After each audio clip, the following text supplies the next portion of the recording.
সুপ্রিয় দর্শক, আসসালামু আলাইকুম। যারা আমার এই কৃষি চ্যানেল দেখেন নিয়মিত, তাদেরকে জানাই আন্তরিক ধন্যবাদ।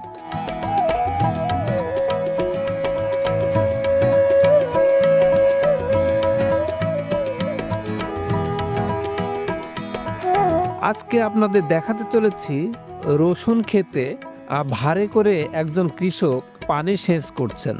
আমরা জানার চেষ্টা করব সেই ভারে করে কেন পানি সেচ দিচ্ছেন। সুপ্রিয় দর্শক, আপনারা আমাদের সাথেই থাকুন। আসসালামু আলাইকুম।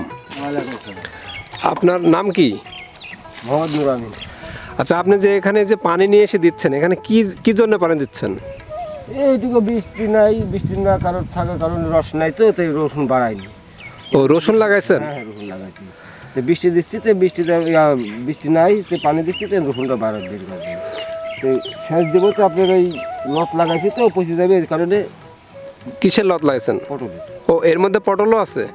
মানে পটল মেন আবাদ, মেন ফসলটা হচ্ছে পটল, আর সাথী ফসল হিসাবে রসুনকে রাখছেন।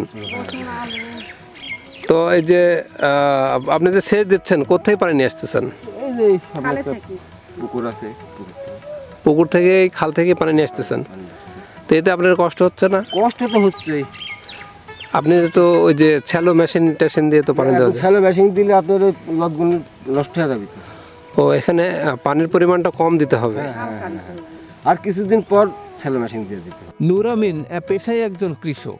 নিজের জমিতে তিনি পটলের আবাদ করেছেন, আর পটলের সারির মাঝখানে লাগিয়েছেন রসুন।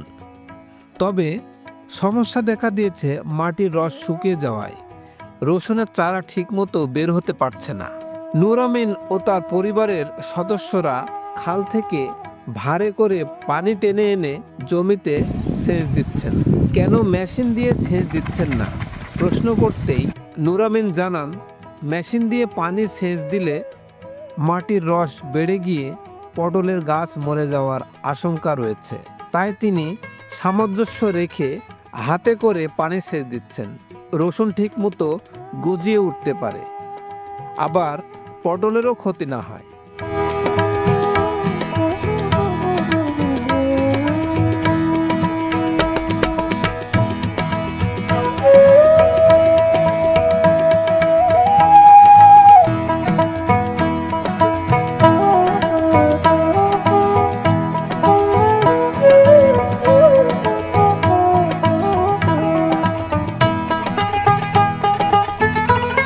আসসালামু আলাইকুম। খালা, আপনার নাম কি? আসিয়া বেগম। তো আপনি যে আপনার উনি কি হন? ও, আপনারা দুজন মিলে এই জমিতে রসুন লাগাইছেন? এই যে সেচটা দিচ্ছেন, এটা কেন? রসুন বের হয়নি, মাটিতে রস নাই, সেই কারণে। আচ্ছা, যে দুজন মিলে কষ্ট করতেছেন, এটা ভালো লাগতেছে কি? অবশ্যই ভালো তো লাগবে, নিজের সংসারের কাজ। জমি কার এটা? এটা আমাদেরই জমি। নিজেদের জমি।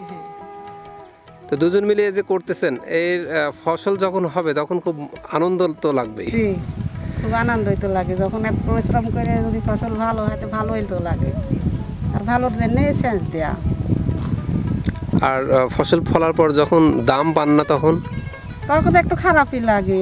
এত কষ্ট করার পর যদি দাম না পাওয়া যায়। আসলে রসুনের খরচ কেমন হয়? প্রচুর খরচ হয় রসুনের সার খায় বেশি, সেচ, আপনি তারপরে ভুঁইটা হয়েছে নিড়াই দিতে হয়, ঘাস ঘুষালি, কীটনাশক। হ্যাঁ, কীটনাশকও দিতে হয়।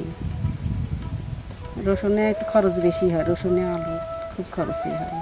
তো এটাতে তো আপনি যে পটল করছেন নাকি, পটলের মধ্যে রসুন করছেন, এটা সাথে ফসল হিসাবে রসুনটা ভালোই হয়? হ্যাঁ, ভালোই হয়, রসুনটা ভালো হয়। আবার আলু লাগাইছে, আলুটাও ভালো হয়। ও, এর মধ্যে আলু আছে? হ্যাঁ, ওই যে এখানে আলু, পেঁয়াজ লাগাবে, যে এই জায়গায় পেঁয়াজ লাগাবো। এটার মধ্যে পেঁয়াজও করবেন? হ্যাঁ, এই যে এখানে। তাহলে একটা জমির মধ্যে তো অনেকগুলো ফসল হয়। সরষা দিলে সরষা হবে, যা করা যাবে তাই হবে। তাহলে আবার যে দিতে সেইটি হয়। খাওয়ার রসুন টসুন এগুলি খাওয়ার লাগে।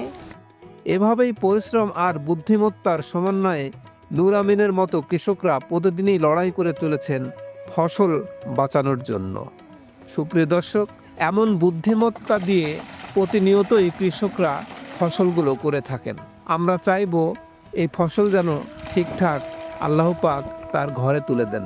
আজ এই পর্যন্তই।